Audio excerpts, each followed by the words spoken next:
Hey you guys, it's Wit. I'm here for a pregnancy update.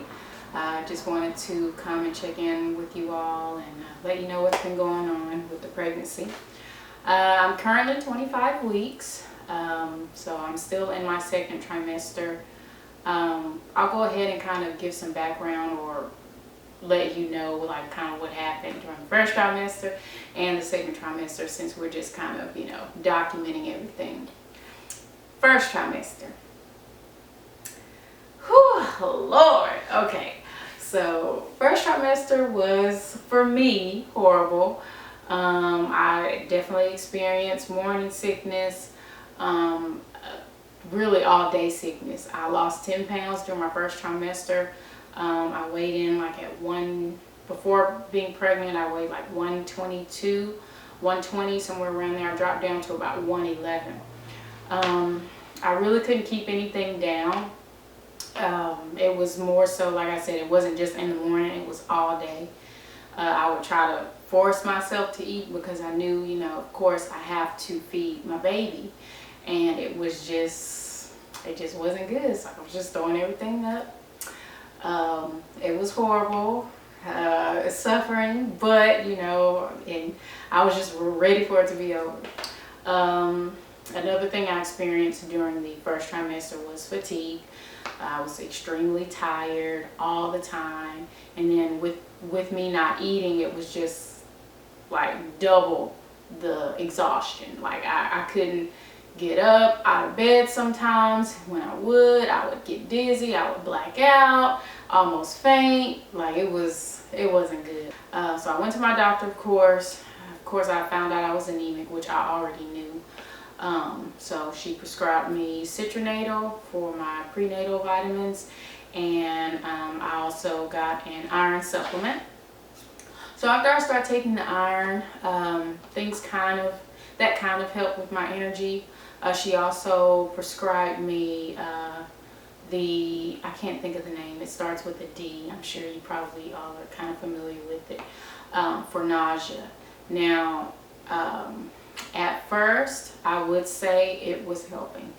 When I first started taking it, I would still get kind of sick, but it wasn't as bad. After taking it for like a few days, it was like, it wasn't doing it. And I know a lot of people say, that was a lifesaver for them. It helped.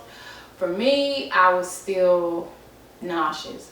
I would literally wake up in the morning, at night, in the middle of the night, just throwing up. I couldn't even really go grocery shopping. So it was like a lot of times when the symptoms kind of start easing, they just started to kind of pop up when I would, I guess, kind of do too much. So like me and my husband would go grocery shopping, just get in, this is normal life. You go grocery shopping. And I would literally have to like run out of the grocery store, like, okay, babe, we have to hurry up. I'm about to throw up. And of course I don't want to throw up on everybody at the grocery store, people looking at me. But like I would be in the middle of grocery shopping, like on the cart, gagging. And I'm like, oh my gosh, people are going to think like I'm crazy or something because I'm gagging in the middle of a grocery store. A lot of times, when we would get back home, I would be able to kind of keep it down, but it was like as soon as we like get home in the driveway, in the garage, I would just like puke everywhere. I know TMI probably, but it's the truth. Second trimester, like I said, at the beginning, things were still kind of hard. I would say it got a little easier. I wasn't getting sick as much, but I was still getting sick. When I stood for long periods of times, like I just mentioned, like the going grocery shopping, cooking, like standing over the stove. Oh my gosh, like one time I had to have my husband cook, and you guys will figure this out. He does not cook, so I'm over here like telling him how to season pork chops. Oh my gosh, it was so funny. But anyways, so I did experience, nausea at the beginning of the second trimester. Eventually, it faded. And the second trimester, I would say it hasn't been like what do people call it, the honeymoon trimester or whatever that people call it. I guess maybe compared to what's to come, because I'm not sure, you know, how the third trimester is going to be. But yeah, I still would get exhausted and things of that nature. I just wouldn't, it just wasn't as severe.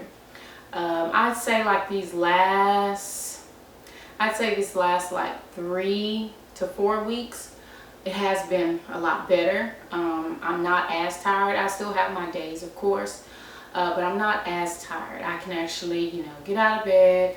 I can do things without being just, you know, exhausted. Now, like I said, I do have my days. Some days I'll get up and I'll sweep, and I'm like it's like I ran a mile. And then some days I'll get up and I'm like, I want to go for a walk. Go for a walk, you know, come back in, cook, and I'm good. So it's really just, you know, I have my days. Another thing I started experiencing during my second trimester was trouble sleeping. So I sleep on my stomach. That's just how I do. I just like to, you know, just get, you know, that's how I sleep. So anyways, you know, when you start getting bigger, you can't necessarily sleep on your stomach, because of course that can harm the baby. So sleeping on my hips or on my side, it got a little agonizing, I would say. Like I wasn't really getting a lot of sleep. I was using like tons of pillows, you know, to try to help with the pressure, and I'm like waking up, going to sleep like at 11, waking up at 2 o'clock, can't fall back to sleep until 5. It was just, oh my gosh. So I finally got my hands on a pregnancy pillow. I saw a lot of people talking about those, so me and my husband went out and got one finally, and I'll say it does help. It's not perfect, you know. I may turn over like once, but one time compared to 4 or 5 times during the night is completely fine with me, you know. So there's a lot of brands out there. The brand I got, I can't even remember. I think it was Kitty Comfort. It was something like, we went to Burlington and I saw it, and we just got that one. I was trying to look up like reviews and stuff for it, but I really couldn't find a lot of things online. But if any of you ladies are interested or have heard of it, leave some comments below. But for me, so far, I've had it a few days and it seems to be working just fine. I am aware of the Snuggle. I would say that had the best reviews, but it was a little, I'm trying to save a little money, so we didn't purchase that one. Now, it was there. We went to Burlington, I believe, to get the pillow. It was there, but it didn't have the cover on it, so it was $39.99, just a standard white pillow with no cover. The Kitty Comfort pillow was $39.99, but it came with the cover, so everything was there. I wouldn't have to purchase a cover or anything like that to go over it. So I ended up going with that one. Okay, and that brings me to another thing. So since being pregnant, one of the reasons why I was so kind of adamant, like I need a cover on my pillow, like y'all, before being pregnant, I drooled in my sleep. Like I did. I'll admit it. You know, maybe too much information for some of you all, but I'm a drooler. I drooled in my sleep. So, being pregnant, I drool so much, y'all. Like it is unreal. Like I literally sleep with a towel on my pillow because y'all, like, and I grind my teeth as well. And that's something that I didn't know I did until my husband told me. But I've been grinding my teeth, you know, for a while or whatever. And I've done some research, and they say like when you're pregnant, your gums are like more sensitive. So sometimes like I would wake up and my mouth, I would be drooling, and my gums would be bloody or whatever. So this is the reason why I would want a cover on my pillow, because I mean, I need something that I can take off, throw in the washer real quick, you know, bam, bam, boom, bada boom, bada bang, pretty much. So anyways, we went with the Kitty Comfort. So far so good. Like I said, if you all have used it before, leave some comments below. Let me know what you all think and about like its longevity and things like that. So another thing that I have, of course, experienced during the second trimester is the baby moving. I love it.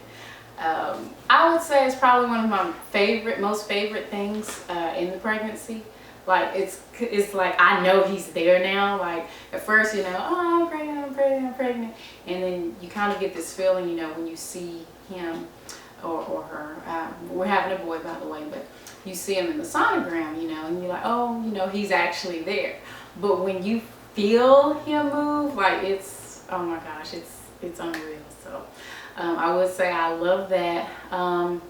This week though, week 25, I have experienced him like being on my bladder a little more, and like when he moves, it's a little painful. Like I feel like he's like pushing out on my stomach, so it's like a tiny sharp pain. It goes away real fast, but I have realized like some of his movements have made me like jump, and that's I would say that's like the first that's been happening. So I don't know, is that something that's just going to keep happening? I guess I'll find out. A lot of people have been saying, oh, I'm so small or whatever, and then some people like they'll guess right on the money that I'm 6 months. But yeah, I'll show you guys my belly, and that's it, I guess. I'll try to put up other videos or weekly videos, weekly updates. Now, I'm not making any promises, but I will definitely try, because me and my husband do want to, like, you know, document the journey. If not weekly updates, bi-weekly at least. So the next time I'll do an update will be week 26 or 27. So hopefully I will see you guys soon, and I'll put a belly shot in here, and bye bye. I guess you could say I'm carrying low. Everyone seems to know that it's a boy, but that's it. It's my little butt. All right, bye guys.